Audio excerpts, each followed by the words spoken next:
ओम ह्रीं श्रीं आदिनाथाय नमः। ओम नमः सिद्धेभ्यः।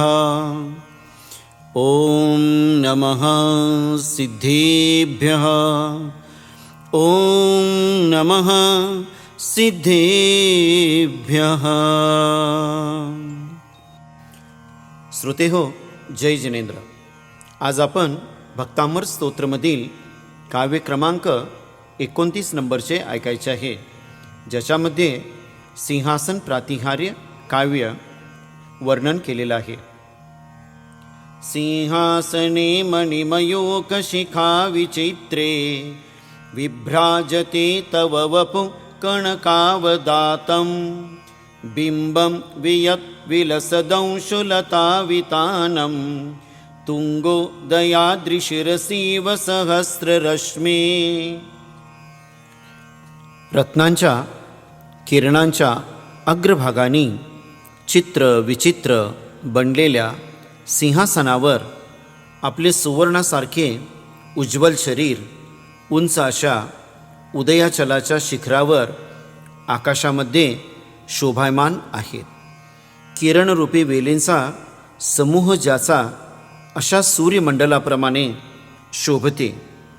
हे प्रभो, उदयाचलाच्या शिखरावर सूर्यबिंब ज्याप्रमाणे चांगले दिसते, त्याप्रमाणे रत्नांच्या सिंहासनावर आपले मनोहर शरीर चांगले दिसते। सिंहासन प्रातिहार्य हे द्वितीय प्रातिहार्य आहे। वृद्धी आणि मंत्र। ओम ह्रीं अर्हं नमो घोरतवानं झ्रौं झ्रौं नमः स्वाहा। ओम नमो नमीऊणपासं विसहर पुल्लिंगमन्तो विसहर नाम रकारमन्तो सर्वसिद्धि मोहे इह समरन्ताणमन्ये जागैकप्पदुमच्चं सर्वसिद्धिः ओम नमः स्वाहा। यंत्राची विधी आहे।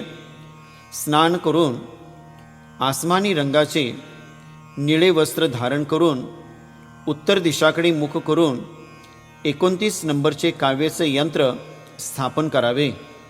अभिषेक पूजा आरती करून कलश स्थापन करावे। दीप धूप लावून मालती पुष्पाणी त्यामध्ये आपण 108 वेळा पुष्प चढवावे।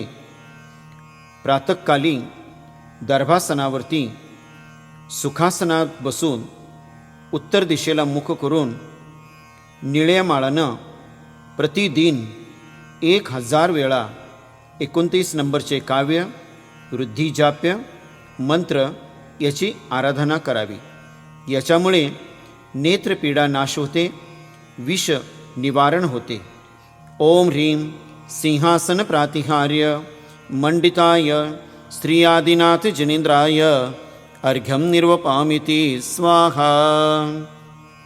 श्रोते हो, आज आपण भक्तामर स्तोत्रमधील काव्य क्रमांक 29 ऐकलेला आहोत। उद्या आपण भक्तामर स्तोत्रमधील काव्य क्रमांक 30 जे चामर प्रातिहार्य आहे याबद्दल ऐकूया।